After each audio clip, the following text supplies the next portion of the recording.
the good Dr. Muhammad Yunus and New Zealand's gangs in a moment.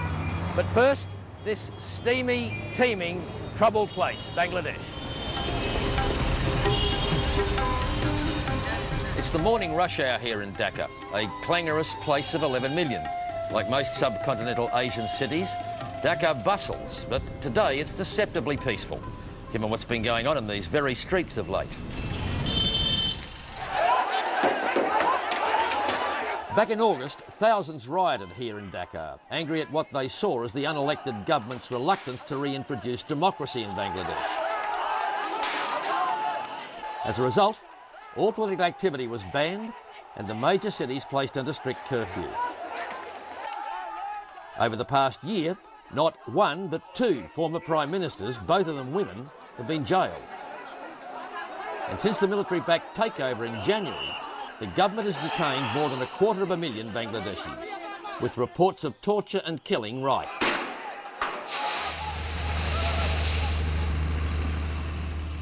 Apart from the political upheaval that's gripped the place for a year now, Bangladesh is one of the poorest nations on the planet. Half its population lives on less than $1 a day. To say the least, economically, geographically and now politically, it's a tricky place to carry on the normal stuff of life. But if there is such a thing as a good news story to be found here these days, you might find it a short journey out of town in places like this, the tiny semi-rural village of Dhaka. Dhaka's a classic example of Muhammad Yunus's now world-renowned poverty-busting microcredit projects in local action. We made it to Dhaka, appropriately enough, by boat.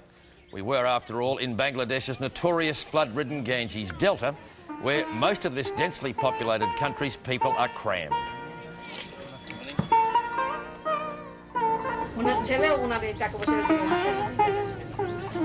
Thank you. The Grameen Bank was already open for business. The word Grameen, by the way, actually means village. Our guide from the bank was the general manager, Nurjahan Begum. Put down number and money, how much is collected. So they bring their cash each week and pay their loan money back. So he will write down this passbook. Yeah. There's money. Dhaka's micro businesswomen were gathered in this simple tin shed to pay the regular weekly instalments on their loans. They don't go to the bank comes to them. They're all far too busy making money. Hardly a fortune, it has to be said, but more than Bangladesh's dirt-poor villages normally live on. The annual per capita income in the country is just over $500 Australian, with millions on much less.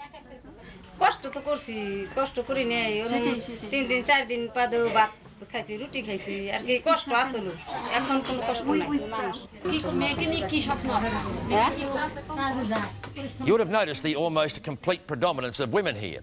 That's because something like 97% of the close enough to $3 billion Grameen has loaned over the last 30 years has been to women. And no collateral, they don't have to bring anything. No collateral. You can answer. আপনারা টাকা পয়সা নেওয়ার সময় কোনো কিছু বন্ধক রাখতে হয়েছে? জায়গা জমি সালাম দেন। আচ্ছা সবাইটা হাত তালি দেই আমরা নাকি? The reality is these modest village enterprises give a whole new definition to small business. In fact, they're the smallest of the small, all of them built up over a few years, starting with a no-collateral micro loan equivalent in takas, the Bangladeshi currency, of a lousy couple of hundred Australian dollars. Grameen inspired, they're many and varied, be it sewing the country's traditionally colourful saris, selling them locally at affordable prices, or handmade mats from bamboo husks.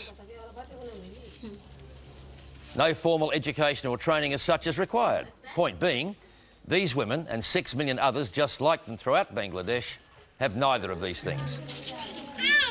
But thanks to their micro businesses, they told us, now their kids will. Now she has a house. আপনার কেমন কি কি আছে? সংসারে কি কি হয়েছে?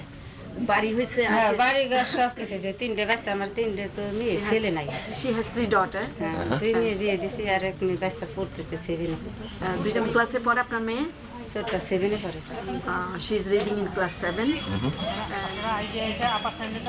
Precariously, if that's the word for being careful not to put a foot wrong, we rounded off our visit to Dolar with a quick visit to a business the locals are especially proud of.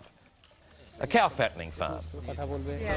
So in average, he can earn per cow 10,000 to 15,000. So the men work on the farm with the cows, and the women still handle the loan money.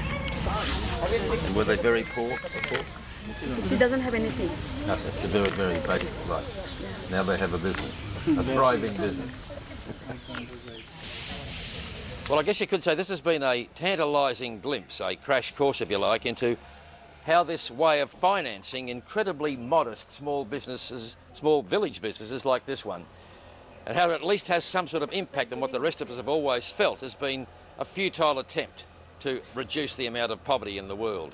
But after the break, we're back in Dhaka, the capital, to meet the man who thought of all this. It was his brainchild, the Nobel Prize winner they call the banker to the poor.